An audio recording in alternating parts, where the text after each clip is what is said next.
¿Cómo están? Muy buenos días. Vamos a empezar rapidito con la clase el día de hoy. Miren, en la clase anterior estaba revisando todo lo que hace referencia a lo que es agentes de retención, ¿no? Entonces, miren, esta clase del día de hoy vamos a topar otro temita que es muy importante también, ¿no? Muy chévere de conocer, que se llama la bancarización, ¿sí? Vamos a verificar a qué hace referencia la bancarización, que justamente es una condición que nos pone la administración tributaria justamente para poder deducir costos y gastos, ¿no? Es decir, para que nosotros podamos utilizar los costos y gastos como deducibles, podamos utilizarlo para disminuir el impuesto a la renta que se esté generando, ¿verdad? Entonces, miren, vamos a hablar un poquito de bancarización, no de mi materia, porque esta está un poquito atrasada, ¿no? Pero aquí tenemos también, miren, otro tema de bancarización que es ya un poquito más actual, ¿no? Justamente es actual lo que se está aplicando desde ahora, desde el 2024. Entonces, miren lo que vamos a hacer. Vamos a leer un poquito acerca de qué nos dice lo que es la bancarización. Como les había dicho, es una condición que nos pone el Servicio de Rentas Internas justamente para poder deducir costos y gastos, ¿sí? Entonces ya vamos a ver cómo utilizamos y cómo se aplica el mismo, ¿no? Entonces, miren, ¿qué nos dice? Que a partir del 1 de enero del 2024, la obligatoriedad de la bancarización será sobre operaciones de más de $500 de los Estados Unidos de América, ¿sí? A partir del 1 de enero del 2024, la obligatoriedad de la bancarización será sobre las operaciones de más de $500. Miren, cuando inició prácticamente la bancarización, el rubro para que sea bancarizado eh, los, los, los costos o gastos era de 5,000. Luego con otra resolución bajó a 1,000 y ahora actualmente estamos en 500. ¿Sí ven? Justamente la bancarización para que todos los fondos, ¿no? Que se vayan que vayan a ser sujetos de transacciones, ¿sí? Por ejemplo, pasen por un sistema financiero, por el sistema bancario, con la finalidad de que, de poder determinar o poder las entidades de control poder verificar que no exista lavado de activos, ¿sí? Esa es la finalidad. Entonces, miren, $500 actualmente es la base para que exista bancarización, es decir, para que nosotros obligatoriamente apliquemos la bancarización, que como les había dicho, es el uso del sistema financiero, ¿sí? Entonces, miren, vamos a ver acá. El artículo 103 de la Ley de Régimen Tributario Interno establece que para el costo o gasto por cada caso entendido superior a los $1,000 de los Estados Unidos de América, $500, sea deducible el cálculo del impuesto a la renta del crédito tributario para el impuesto del valor agregado sea aplicable. Se establece la obligatoriedad de utilizar a cualquier institución del sistema financiero para realizar el pago a través de giros, transferencias de fondos, tarjetas de crédito y débito, cheques o cualquier otro medio de pago electrónico. Miren entonces, ¿qué nos establece? Miren, la normativa, que nosotros cuando ya vamos a realizar una transacción de adquisición, sea de costo o de gasto, primeramente, para que sea deducible de nuestros impuestos, nosotros debemos utilizar del sistema bancario, ¿no? Del sistema financiero.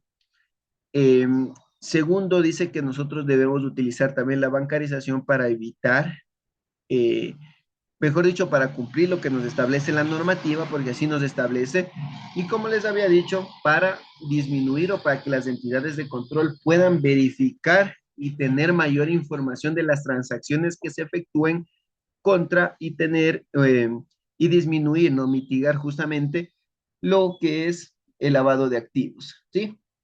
Entonces, mire, dice que cuando un costo y gasto supere los $500, nosotros debemos utilizar el sistema financiero. ¿Cómo qué? Como el pago a través de giros, nos dice, pagos a través de transferencias, debemos hacerlo, no pagar en efectivo, ¿verdad? Por algo nos dice, supera los 500, tú utiliza el sistema financiero, que puedes realizar giros, puedes realizar transferencias bancarias, puedes utilizar las tarjetas de crédito o débito, puedes utilizar cheques o cualquier otro medio de pago electrónico, nos dice. ¿Sí? Entonces, miren, aquí no nos dice depósitos, por ejemplo, o no nos dice pago en efectivo, porque esos no son contemplados como utilización del sistema financiero para que sea deducible y se aplique justamente la bancarización. Entonces, miren, cuando hablamos de bancarización es del uso del sistema financiero, pero utilizando sus modalidades, por ejemplo, giro, transferencias, tarjetas, crédito, débito, cheques, etcétera, ¿no? Pero para evitar el pago para evitar el pago en efectivo, ¿no? Justamente, si nosotros, por ejemplo, pagamos un costo-gasto de $1,000 en efectivo, lo que deberíamos hacer es, primeramente, que no estamos cumpliendo lo que nos establece la normativa acerca de la bancarización, y segundo, que ese costo o gasto que yo incurrí no será deducible de impuestos, ¿sí? Se convierte en no deducible. Es decir, que en vez de bajarme eh, el cálculo del impuesto a la renta, es decir, para mermar el impuesto a la renta o mermar un posible impuesto a la renta que yo esté ejecutando, me va a elevar, me va a subir mejor el impuesto a la renta cuando existen gastos no deducibles. Eso es lo que ocurre, ¿no? Cuando existen gastos no deducibles, en vez de bajarme el impuesto a la renta, me sube, ¿sí? Por eso es que nosotros debemos contemplar todas las disposiciones que nos pone la ley, ¿sí? Todas las disposiciones que nos pone la normativa y debemos cumplirlas. Veamos más acá. Por ejemplo, aquí dentro de la bancarización también hay algo que se llama el caso entendido, que justamente por caso entendido nos decían prácticamente que es,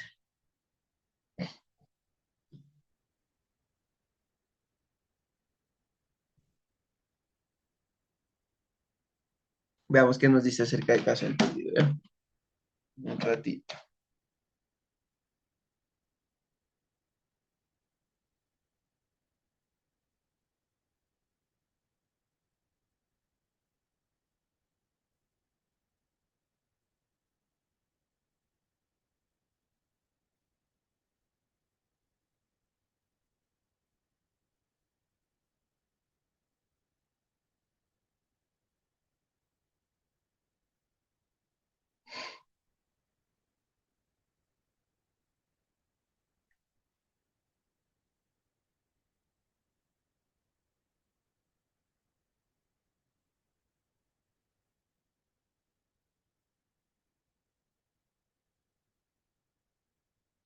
Listo, bien. Caso entendido. Se comprenderá como caso entendido al contrato, convenio o arriendo celebrado entre las partes por el cual se debe emitir al menos un comprobante de venta, de tal forma que si la transacción constituye una unidad derivada de un contrato, convenio o acuerdo superior a $500, el requisito de bancarización debe aplicarse a todos los pagos que realicen independientemente del valor de cada pago. Por ejemplo, vamos a hacer un contrato que va a durar un año y, por ejemplo, salen cuotas de $250 mensuales, ¿sí? 250 es menor a 500 para hacerse la bancarización, pero como es un contrato que tiene como caso entendido, nos dice. Es decir, que por ser un contrato, nosotros ya entendemos que se debe aplicar la bancarización. Es decir, que no importa que sea 250, porque al final del año va a sumar 250 por 12 y va a superar, ¿verdad?, los $500. Por lo tanto, así sea un valor menor, por ser un caso entendido, nosotros debemos aplicar lo que hace correspondencia a la bancarización. ¿Sí? Entonces, miren, y aquí justamente nos pone un ejemplo, miren, un contribuyente firma un contrato de arrendamiento por un año, en el cual se establece un canon o cuota de arrendamiento de 400 mensuales. Cada pago mensual tiene un comprobante de venta. Si bien el valor del contrato en el año corresponde a 4,800, en este caso, al ser un contrato de tracto sucesivo, no es necesario el cumplimiento del requisito de bancarización, por cuanto cada una cuota es menor de 400 y se consideran como transacciones independientes. Pero este caso, por ser tracto sucesivo, nos dice, porque en cualquier momento yo puedo dejar de utilizar el local comercial, ¿verdad? Entonces, miren, ahora veamos acá el segundo ejemplo. Un contribuyente necesita comprar materiales de oficina y firma un contrato o llega a un acuerdo con el proveedor por un total de $2,000, cuyo pago se pacta en 5 cuotas. de $400 cada uno. El proveedor entrega un comprobante de venta por el total de la transacción, es decir, $2,000. En este caso se entiende una sola transacción y a pesar de que el pago se divide en 5 cuotas, del contrato es por el monto de 2,000 y deberá cumplir con el requisito de bancarización. Eso es lo que les digo, ¿no? Miren, este es por caso entendido, ¿no? El otro era por tracto sucesivo, que no aplica, porque yo en cualquier mes puedo decir, no, muchas gracias, no me está yendo bien, y chao, se acabó, ¿sí? Pero en este caso sí, porque estoy firmando un contrato de $2,000 y solamente lo que pactamos fue el pago, el crédito, es decir, que me va a dar en 5 cuotas, ¿verdad? Por lo tanto, de $400, pero al final debo pagar los 2,000. Por lo tanto, debo cumplir con lo que es la bancarización, ¿sí? Entonces, mire, eso en relación a lo que tenemos de bancarización, ¿no? No nos olvidemos que justamente la bancarización nos permite eh, deducir costos y gastos, que ese es el principal que nosotros debemos eh, determinar, ¿no? Entonces, mire, ese es como el tema que teníamos de bancarización. Si tienen alguna duda, me la hacen saber, ¿no? De igual manera. Déjenme verificar otro temita que vamos a topar también, o si no, para entrar ya en lo que es la práctica, ¿no?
Bien, lo que vamos a ver ahora es justamente la normativa, ¿no? Vamos a revisar la normativa y vamos a verificar lo que nos indica el, la ley de régimen tributario interno y vamos a topar uno de los temas más importantes en cuanto a impuestos, ¿no? Por su impacto en la recaudación, que viene a ser el IVA, ¿no? Vamos a hablar del IVA y las siguientes clases también vamos a topar algo de lo que es el impuesto a la renta, que son de los dos impuestos nacionales que nosotros podemos verificar en los que existen mayores impactos, ¿no? Dejen que se cargue un poquito el, la materia nada más para poder revisar.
Listo, miren, aquí estamos, ¿no? En la ley del régimen tributario interno, nos vamos a dirigir hacia el artículo 56. Artículo 56, justamente que habla acerca de lo que es,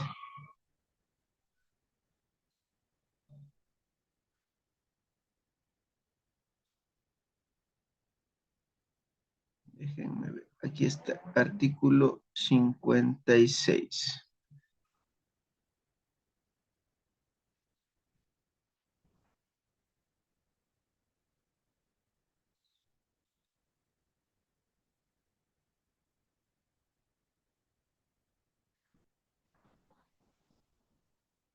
Perdón, artículo 52, ¿no? Ya, aquí está, artículo 52. Aquí comenzamos, ¿no? El título segundo de la Ley de Régimen Tributario Interno que habla acerca del impuesto al valor agregado, ¿sí? Es importante entender cuál es el objeto de este impuesto, del impuesto al valor agregado, para que nosotros podamos identificar cuándo se aplica de igual manera este impuesto, y eso nos indica justamente en el artículo 52. Miren entonces, ¿qué nos establece? Artículo 52, objeto del impuesto, ¿sí? Se establece el impuesto al valor agregado que grava al valor de la transferencia de dominio o a la importación de bienes muebles de naturaleza corporal. Miren aquí entonces, aquí tenemos ya un pequeño detalle que nos dice, ¿no? ¿Qué va a gravar a qué? A la transferencia de dominio o a la importación de bienes muebles de naturaleza corporal. Entonces, ¿a qué va a gravar el IVA? Nos dice de entrada el objeto a la transferencia de dominio, es decir, a la venta o comercialización, ¿no? De bienes muebles o a la importación de bienes muebles de naturaleza corporal. Eso como primer aspecto que nos establece este artículo, ¿no? El IVA gravará a la transferencia de dominio o a la importación de bienes muebles de naturaleza corporal. En todas sus etapas de comercialización, nos dice, en todas sus etapas de comercialización. ¿A qué hace referencia esto? Que puede ser en materia prima, en productos que se encuentran aún en etapa de fabricación o en productos ya terminados, ¿sí? Esas son las etapas de comercialización. Materia prima, en etapa de fabricación aún o en productos ya terminados, ¿sí? Entonces, miren, a eso o también que pueden ser nuevos o que pueden ser usados. A eso hace referencia a las etapas de comercialización, ¿sí? Entonces, miren, si yo, por ejemplo, tengo un celular que ya es usado, es una transferencia de dominio de un bien mueble de naturaleza corporal que sí está usado, pero que debe grabar IVA, ¿sí? Va a grabar IVA esa transferencia que yo esté ejecutando, porque así me establece la normativa, como ustedes ven. Entonces, miren, continuemos. Así como a los derechos de autor nos dice que también grabará IVA, ya nos pone otra condición, ¿no? La primera que nos ponía es la de la transferencia de dominio de naturaleza corporal. Entonces, mire, así como los derechos de autor, la propiedad industrial y los derechos conexos. Y al valor de los servicios prestados, nos dice. Por aquí ya le incluye a los servicios. Aquí de entrada nos decía que la transferencia de dominio a la importación de bienes muebles de naturaleza corporal en todas sus etapas de comercialización, así como los derechos de autor, la propiedad industrial, los derechos conexos y al valor de los servicios prestados. Es decir, que los servicios también grabarán IVA, ¿sí? Porque aquí la normativa mismo me dice, en la forma y en las condiciones que prevé esta ley. Entonces, mire, esto nos indica el artículo 52, el objeto del impuesto. ¿Cuándo se va a aplicar el IVA? ¿Cuándo se aplicará el IVA? Entonces, miren, aquí tenemos esta información que debemos tener en consideración cuando nosotros realicemos alguna transferencia, alguna transacción. Entonces, miren, por ejemplo, si nosotros vamos a vender un edificio, el edificio, sí, ¿verdad? Es un bien, pero es un bien inmueble. Por lo tanto, la normativa me dice bienes muebles. Y si nosotros estamos transfiriendo un bien inmueble, no es sujeto del IVA, porque la normativa me dice de forma clara, serán bienes muebles de naturaleza corporal, ¿sí? El edificio sí es un bien de naturaleza corporal, porque lo podemos topar, lo podemos verificar dónde se encuentra, pero no es mueble, no lo podemos trasladar de un lugar a otro. Por lo tanto, se considera como un bien inmueble y no está sujeto a ser aplicado o a gravar IVA, ¿no? Entonces, miren, a eso hace referencia lo que acabamos de leer en el artículo 52. Verifiquemos más abajo qué nos establece. En el artículo 53, miren, concepto de transferencias. Vamos a verificar a qué hace referencia a lo que nos decía en el artículo anterior acerca de la transferencia de dominio, ¿sí? Y vamos a ver, ¿qué nos dice aquí? Para efectos de este impuesto se considera transferencia. Primero, todo acto o contrato realizado por personas naturales o sociedades que tenga por objeto transferir de dominio de bienes muebles de naturaleza corporal, así como los derechos de autor, de propiedad industrial, derechos conexos, aun cuando la transferencia se efectúa a título gratuito, nos dice, mire, independientemente de la designación que se dé a los contratos o negociaciones que originen dicha transferencia y de las condiciones que pacten las partes, ¿sí? Entonces, miren, cuando existe ya una transferencia de dominio, un acto, un contrato, ya se le va a considerar como una transferencia, ¿no? Y nos dice, a pesar, aun cuando la transferencia se efectúa a título gratuito, es decir, que miren, yo tengo por ahí un local comercial, tengo una mercadería que ya no se está comercializando, no me sirve y voy a regalar. Esa transferencia, ese acto de regalar ya se considera una transferencia. Por lo tanto, a pesar de que sea un regalo, es decir, a título gratuito, debe grabar con el impuesto, ¿no? Con el IVA, deberá grabar con IVA. Entonces, miren, eso nos hace referencia. Dos, ¿qué nos dice? La venta de bienes muebles de naturaleza corporal que hayan sido recibidos en consignación y el arrendamiento de estos con opción de compra, incluido el arrendamiento mercantil bajo todas sus modalidades. Tres, miren, el uso o consumo personal por parte del sujeto pasivo del impuesto de los bienes de muebles de naturaleza corporal que sean objeto de su producción o venta. Por ejemplo, yo tengo un local comercial eh, de abarrotes, por ejemplo. Entonces, yo voy y tomo varios productos de percha, ¿no? Eso que estoy haciendo, ese acto de tomar los productos de percha para uso o consumo personal, también se considera como una transferencia y debe ser grabada. Es decir, que yo debo facturar esos productos y debe grabar con el impuesto correspondiente, con el porcentaje correspondiente de IVA, ¿no? Entonces, mire, eso ya se considera como una transferencia. Así nos indica el artículo 53, como ustedes pueden verificar. Veamos el artículo 52. Vamos del artículo 54, perdón, ¿qué nos dice? Transferencias que no son objeto del impuesto. No se causará el IVA en los siguientes casos, nos dice. Y de forma específica nos pone 7 casos en los que no va a existir el IVA, ¿no? Primero, aportes en especies a sociedades, ¿sí? Es decir, los socios van a realizar un aporte, por ejemplo, de especies, ¿de qué? De una televisión, de un vehículo, etcétera, ¿no? Entonces, mire. Segundo, adquisiciones por herencia, perdón, adjudicaciones por herencia o por liquidación de sociedades, inclusive de la sociedad conyugal, ¿sí? Mire, las herencias justamente no grabarán IVA. En el caso de que algún heredero exista esa transferencia, no grabará el IVA.